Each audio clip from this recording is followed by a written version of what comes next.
For years, I thought that living in a boring town was actually holding back my creativity. I see all these YouTube videos taking place in these exotic places, and I truly believe that I wouldn't be able to create something like that until I could travel to somewhere like that. But eventually, I had to realize there was only one thing standing in my way. And it was me. So today I'm gonna be getting out of my own way, and I'm gonna be showing you how to change any poo-poo garbo location and turning it into something cinematic. Now there are 5 levels to this process, and each level is done practically, but there's a way that you can use AI within each level. Level 1 being, I would recommend let's stay practical here, but there are ways to use AI. And then all the way to level 5 where AI can truly enhance the content you're creating. Level 1 is the composition. Now, the composition is how your camera's set up, the frame, the perspective, the angle, what's in your frame. It is the 2-dimensional shape of your image. Now, the reason I like to do this practically is because it sets the stage of actually what's in your frame. For this test, the hook that you saw, we shot it all practically.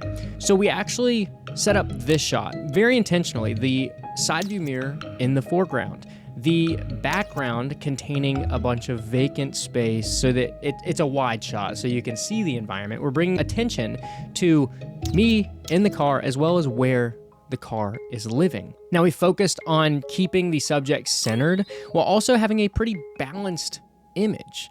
Composition really works in your favor when you learn how to use symmetry or asymmetry to balance your frame.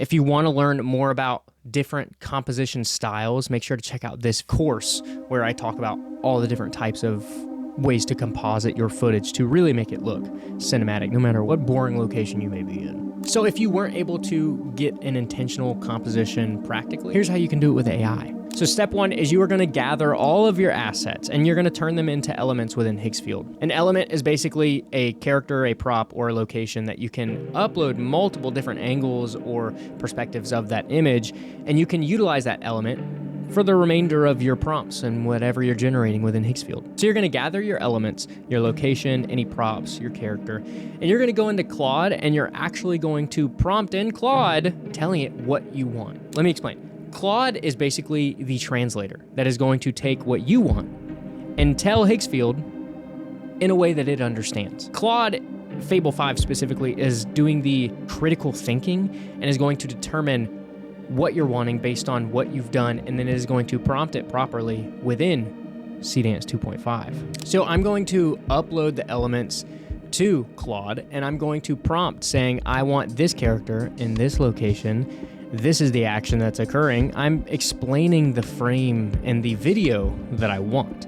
From there, Claude is going to generate that prompt, including the element references. I'm going to plug that into Higgsfield Cinematic Cameras. This is the image generator that is going to prioritize a cinematic image. And I use this as a storyboard reference. For this specific case scenario, I actually generated 3 storyboard images because I wanted 3 different shots that I didn't shoot. So I had to generate the composition from scratch. I like to generate a storyboard reference image before generating a video so that I can visibly see what the 2-dimensional portion of this video is going to look like. So I generate my storyboard image. Now I'm going to use that as a reference as well as my elements as well as my video. I'm going to plug those into Claude and say, this is the video that I want. It generated the prompt that I then went into Seedance 2.5, and it generated a full sequence of the 3 shots that I was looking for, and they turned out pretty good. Seedance 2.5 is only offering 720p right now. 1080 and 4K, those are like the DLC packs of Seedance 2.5. We gotta play the game first. You gotta figure out how to work with Seedance, and then you get the DLC packs of 1080p and 4K. I would really like Seedance 1080p and 4K capabilities fairly soon, please. Thank you. So we've discovered level 1, our composition, basically the foundation to our image. Now we're gonna go to level 2, which is the lighting. Now the lighting has a little more wiggle room, but the lighting is going to affect your entire image. So we lit this very intentionally, having the light coming in from the windshield, the window off the side, because I knew going into what we were gonna be generating later on, that was where the lighting is gonna be coming from. I'm gonna just trying to soften light, so I have this 5-in-1 just kind of blocking the sun. Now I've got this other 5-in-1 that's reflecting light back of my head, you need to, before you ever hit record, you need to know what you're gonna be generating with AI. You can't just say, oh, we'll fix it with AI. Because what does that sound like? We'll fix it in post. And I don't know about you, but obviously that is a bad phrase to use, because very rarely are you able to actually fix things in post and make it look better than it would have if you did it practically. Just saying. So we knew the lighting we wanted based on the environments we were going to be using in the AI process. So once you've shot with the proper lighting, you're going to take a screenshot of like your hero frame. You're going to take that screenshot, gather your video, any of your elements that are in the shot. So for this one, my car, me, I'm going to gather all those elements and I'm going to repeat the process in level 1.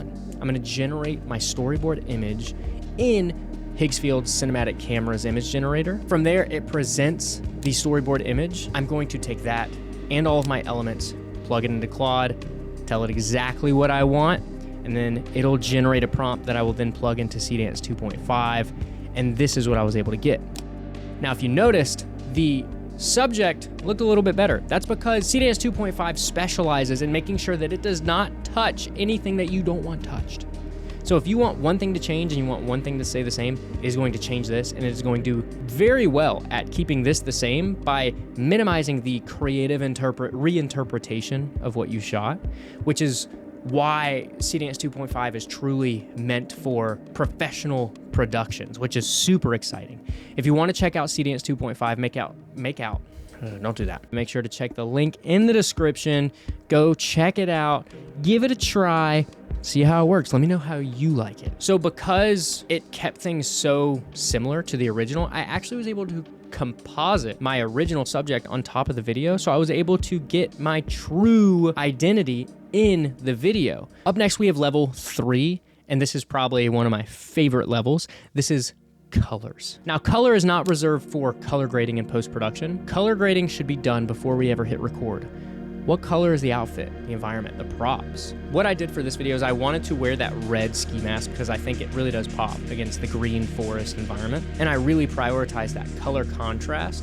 But say I wanted to have a green mask instead. This is going to be where Seedance 2.5 can really shine. So going through the same exact process, I found my screenshot, my hero frame, the video, gathered all the elements within the video, and I went into Claude. I wanted to generate a storyboard image of me in a green mask, making sure that everything else stays the same. From there, I was able to take my references and my new storyboard image reference, and I was able to plug it in to Claude, change the mask of the subject in this video to the green mask as seen in this storyboard reference. And from there, it generated a prompt, put it into Seedance 2.5. After a few generations, because it's very rarely ever first try, after a few generations, I was able to change the mask on the subject, and I was actually able to composite it. So I literally just masked out the mask. That's funny. Ha! I masked out the mask. But I was able to mask out the mask, and everything else was from the original video besides the growing buildings, which is a level 4 thing, but we'll get there. Okay. So because Seedance 2.5 does so well with making sure everything stays the same, compositing is a real option with Seedance. Now from there we have level 4, and this is your environment or your background. This is very similar to level 2, the lighting. It does change a lot, but because of how well Seedance 2.5 regenerates and matches what you've already shot, you don't have to change your subjects or your props. All you have to do is change the environment and then composite it on top, which is extremely cool.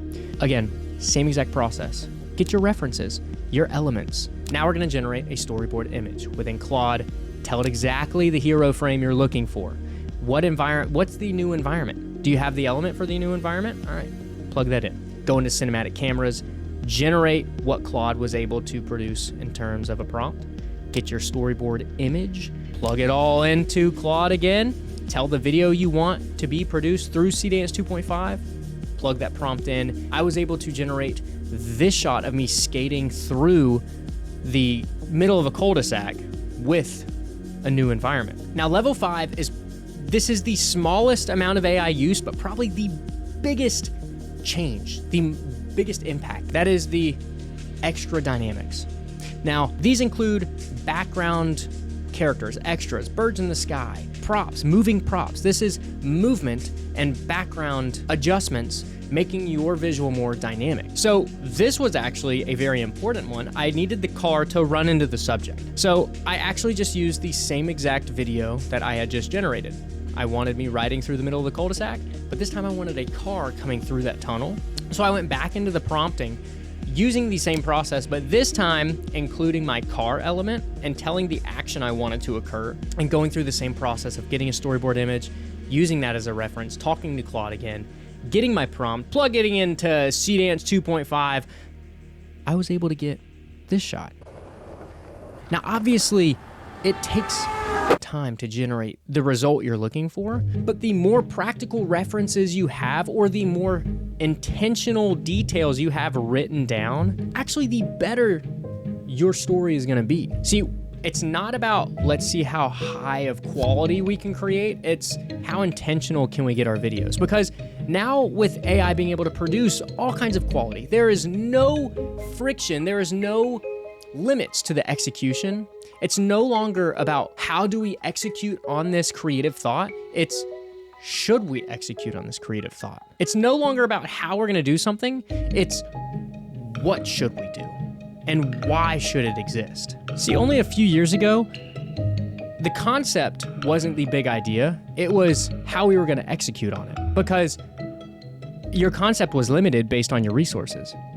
Your resources are endless now. It is no longer about how you're gonna execute the concept. It's what concept is worth bringing to life. See, what's inside the frame matters much less.